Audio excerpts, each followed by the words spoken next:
Bonjour à tous, je suis très heureuse de vous retrouver sur notre chaîne Mes Anges Prod. Aujourd'hui, on a la chance de vivre un moment exceptionnel au Théâtre de l'Étang de Saint-Estève où se prépare le concert live de la grande dame de la chanson française qui a vendu des millions et des millions de disques. Elle est actuellement en tournée pour fêter ses 60 ans de carrière. C'est une femme rayonnante, magnifique. J'ai le privilège d'interviewer aujourd'hui sur Mes Anges Prod Michel Thor. Bonjour Michel, comment allez-vous? Bonjour Magali, mais je vais très bien. Et vous?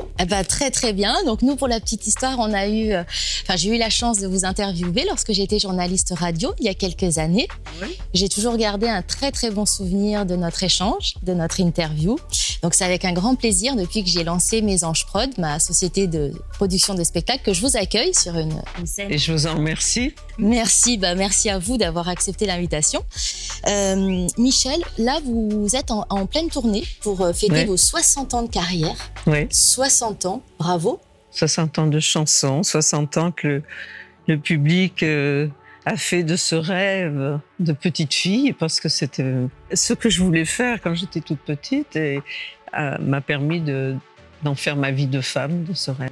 Et c'est super parce que c'est très heureux de vous voir sur scène. Alors aujourd'hui, on a la chance de faire cette interview sur la scène, parce que la scène, c'est votre lieu d'amour et votre lieu de vérité, Michel. Sur scène, je me sens chez moi et j'en ai un besoin physique, un besoin. C'est très difficile de dire ce que représente la scène. Je crois que entre artistes, on sait de quoi on parle évidemment, mais c'est tellement particulier, c'est presque une drogue. Moi, je suis pas bien si je reste longtemps sans en faire de la scène. Je suis en manque, je dis. Vous avez vraiment besoin de la scène. Ah oui, j'ai besoin de la scène. Ouais. Vous avez un rituel avant de monter sur scène, Michel? Un rituel, pas vraiment. Par contre, je n'aime pas parler. J'aime être seule dans ma loge. Vous recentrez. Oui, c'est ma façon de peut-être d'évacuer un petit peu le stress, le trac qui est là toujours. On a toujours le trac après avec une carrière de 60 ans. Oui, toujours. Il est le même qu'à vos débuts ou il est différent quand même, le trac, parce que vous avez commencé très jeune? Le trac, il est un peu différent parce que c'est Charles Aznavour qui me dit un jour, je parle de trac, voilà, il me voit affolé et tout avant une émission et il me dit, mais enfin, il disait qu'il n'avait pas le trac, Aznavour. Vous aviez du mal à le croire? J'ai eu du mal à le croire parce que sur scène, c'était tellement magique qu'il n'était pas dans son état normal. Je crois on peut pas être dans son état normal. Sur scène, on n'est pas la même que dans la vie, on n'est pas la même personne. Mais Aznavour m'avait dit, mais pourquoi vous avez peur? Il n'y a pas de raison. S'ils sont là, c'est qu'ils vous aiment, bien sûr. Oui, mais enfin, ça va au-delà on sait tout ça, évidemment. Moi, j'ai besoin de m'isoler au tout dernier moment, voilà, devant mon miroir, mon maquillage, tranquille et tout, toute seule.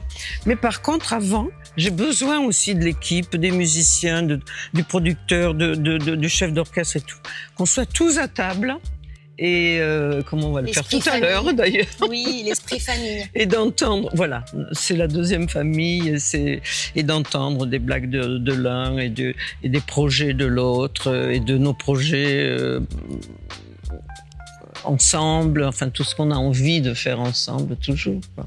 Aujourd'hui, on se trouve au Théâtre de l'Étang à Saint-Estève. Donc joli théâtre. Très joli théâtre. Cet après-midi, la salle sera pleine. Les gens sont impatients de vous voir sur scène. Vos chansons, elles ont traversé le temps, elles ont accompagné plusieurs générations. Comment vous expliquez, Michel, que vous arrivez à transmettre autant d'émotions à plusieurs générations au fil des décennies en En imaginant cet après-midi, c'est sûr, il y aura certainement la grand-mère qui vient avec la maman, la fille, la petite-fille. Oui. Vous l'expliquez comment, Michel? Oui, mais c'est ça, il y a un peu toutes les générations et la plupart du temps, on me dit je vous connais par ma maman qui vous écoutait tout le temps, qui vous écoute tout le temps, ou ma grand-mère, enfin voilà, vous étiez dans la famille et je vous ai connu comme ça, donc on a ces 3 générations. C'est beau, hein? Et c'est beau, mais oui, c'est beau. Bravo. Quelle chance, merci mon Dieu. Parmi tout votre répertoire, est-ce qu'il y a un titre particulier qui vous émeut toujours quand vous le chantez comme au premier jour? Oui, oui, tout à fait. Alors c'est extraordinaire parce que souvent on nous dit mais vous n'en avez pas assez de chanter, emmène-moi danser ce soir. Mais non, pas du tout. C'est jamais pareil, jamais, jamais, jamais. On n'est jamais dans le même état. Le public vous répond différemment, enfin réagit. Et par contre, je vais en citer 2. Un enfant, c'est comme ça, bien sûr, qui me touche très profondément. Et puis, je dirais ma chanson préférée, J'en appelle à la tendresse, qui est malheureusement toujours d'actualité, qui est une chanson qu'a écrite Didier Barbelivien. Et qui le public la chante. Je veux dire, cette chanson, c'est une prière presque. On arrive à la partie de l'interview, j'étais impatiente d'y être parce que quand on vous voit, Michel, et je pense que beaucoup de femmes pensent comme moi, on n'a pas peur de vieillir parce que vous êtes toujours resplendissante. C'est la vie. Voilà, vous êtes très très belle. Et alors, c'est quoi votre secret votre secret pour rester aussi lumineuse? Écoutez, merci. D'ailleurs, d'abord, c'est très très aimable. On change, on vieillit, tous évidemment, mais je crois que je suis sûre même qu'il faut toujours avoir des envies. Moi, j'ai toujours envie de partir en tournée, j'ai toujours envie d'être sur scène. C'est l'envie. Et puis c'est le contact, jamais perdre le contact avec les personnes. Moi, dans la rue, je parle à tout le monde. Oui, vous êtes on me parle et je parle à tout le monde et j'adore ça. J'ai une vie tout à fait normale. Et je suis très abordable et c'est un plaisir pour moi parce qu'évidemment, quand on vous aborde, c'est parce qu'on vous aime bien et on vous dit des choses aimables. Donc j'entends que des choses aimables. Et puis surtout ce bonheur d'être sur scène, cette envie toujours. Je crois que ça, c'est primordial. Oui, puis vous avez un public d'une fidélité exceptionnelle. Hein. Depuis 60 ans, le public vous aime et vous suit encore. C'est beau. Oui, c'est beau. C'est très beau. Ah, vous faites du sport ou pas, Michel? Du sport, c'est peut-être un bien grand mot. Est-ce que vous en avez fait, du sport? Alors, non. J'ai fait du yoga, très sérieusement. J'ai même donné des cours de yoga à un moment, oui. Quand le prof était pas là, voilà, c'était moi le prof. Et j'adorais ça, ça m'a fait beaucoup de bien. Et donc, je fais à ma façon, parce que j'ai pas la souplesse non plus que j'avais à cette époque-là. Mais je fais toujours du yoga. Je travaille ma respiration. Je ne me lève pas sans faire des étirements tous les matins. Et puis après, marcher. Ma cardio me dit 6 km par jour. Non, je ne les fais pas. Vous faites les fameux 10 000 pas? Non. Non, malheureusement, je ne les fais pas. Mais voilà, voilà.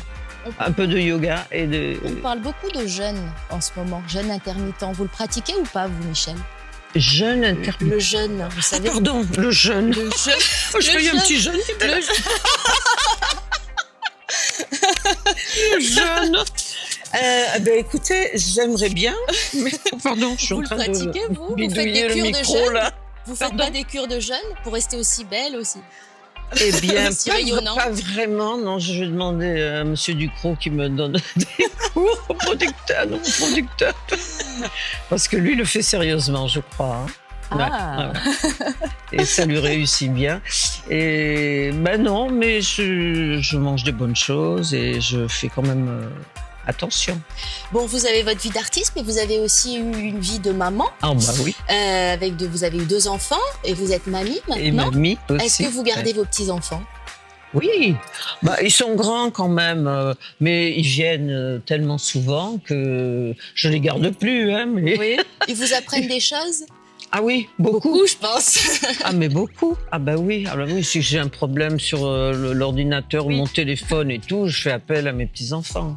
À mon fils aussi et à ma fille aussi, oui bien sûr. Alors, votre fils Romain est atteint de la sclérose en plaques. Oui. Vous êtes très engagé au sein de cette association, pour Bien cette sûr. cause. Ouais. Qu'est-ce que ça représente, votre engagement pour cette association, Michel? C'est de faire mon maximum pour soutenir d'abord l'association qu'a montée Romain, mon fils, et de façon à ce qu'on puisse donner pour la recherche. Donc je pense que là, avant Noël, je pense pas, j'en suis sûre, Romain va pouvoir remettre un chèque au professeur Pelletier qui est chercheur à la Timone. Et donc voilà, là, on n'a pas fait de concert dernièrement parce que je fais appel à des confrères, des consoeurs qui viennent bénévolement et de façon à faire rentrer de l'argent, évidemment. Et cet argent, on le donne à la recherche. D'accord. Mais c'est une idée, ça, Romain. On a, même le professeur Pelletier lui disait, vous savez, c'est une maladie qui donne beaucoup de fatigue. Vous vous engagez dans quelque chose de pas facile. Mais Romain tenait vraiment à faire et il est très actif dans son fauteuil avec son ordinateur, avec je sais plus trop quoi parce que il pourrait me donner des leçons évidemment de ce côté-là. On a parlé de votre vie de maman, votre vie de femme. Comment c'est l'amour à votre âge? Et est-ce qu'on aime pareil à 16 comme à 77 ans? Alors moi je vais vous dire que l'amour, il y a l'amour avec un grand A, et c'est tout. Comme on peut s'aimer toutes les deux aussi, aimer ce que vous êtes, ce que vous représentez, ce que vous apportez aux gens, tout ce que vous donnez aux gens. Oui, l'énergie. Et vous, par rapport à moi, sans doute aussi. Puisqu'on est là toutes les deux. Exactement. Et qu'est-ce qu'on fait? De la gentillesse et d'ailleurs, vous dites souvent que vous ne croyez pas au hasard. Mais non, je crois que tout ce qu'on vit, on doit le vivre, le bien comme le mal. C'est toujours une leçon à tirer, quelque chose. Je crois que tout ce qu'on fait, il faut pas avoir de regrets. Je crois que tout ce qu'on fait a une raison d'être comme ça et ça nous fait avancer. Et on apprend à chaque moment, chaque jour. Et tout est bon à prendre, hein, le bon et le moins bon. J'aimerais vous poser une petite question plus intime. Est-ce que vous avez peur de la mort, Michel? Non. C'est votre foi et la spiritualité qui... Certainement, ma foi. Moi, je suis sûre que la mort n'existe pas, qu'on vit sur un autre plan, qu'on continue. Non, j'ai pas peur. Alors, mais je pense qu'au dernier moment, oui, bien sûr. Voilà, faut pas se mentir. Je suis sûre qu'au dernier moment, voilà. Mais là, vous me posez la question et non, je n'ai pas peur de la mort. On continuera. On est là de passage pour s'améliorer et on continuera à avancer. Et moi aussi, c'est vrai que je partage cette valeur, la foi. Oui, je suis très croyante. J'ai appelé ma société Mes Anges comme l'oiseau. Et c'est aussi ce côté messager spirituel. Donc j'espère en tout cas que tous les artistes qui se produiront chez Mes Anges, ça sera signe d'un bon présage. Je le souhaite, oui, ils seront bien sûr. sous la protection de l'au-delà. C'est beau. Deuxième partie d'interview, Michel, très brève. Si demain n'existait pas, qu'aimeriez-vous faire aujourd'hui? Oh écoutez, on est bien. Là, voilà, on est sur une scène. Je trouve que non, je change pas. Je suis bien. Vous êtes bien où vous êtes. Vous êtes à votre place. Tout à fait. S'il ne restait qu'une seule de vos chansons que vous aimeriez qu'on se rappelle éternellement, ce serait laquelle? Écoutez, de toute façon, je sais qu'on se rappellera de Emmène-moi danser ce soir. Hein. J'aimerais qu'on se rappelle aussi de J'en appelle à la tendresse. Et s'il n'y avait pas de demain, qu'aimeriez-vous dire à votre public?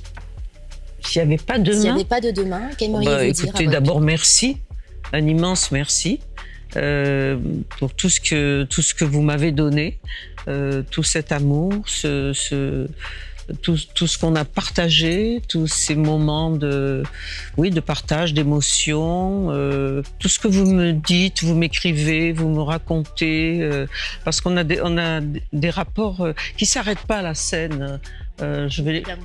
Oui, beaucoup d'amour, et j'aime les entendre après le spectacle, entendre leurs réactions et les croiser encore. Mais vous êtes une artiste passionnée, donc vous donnez tellement que le public vous aime.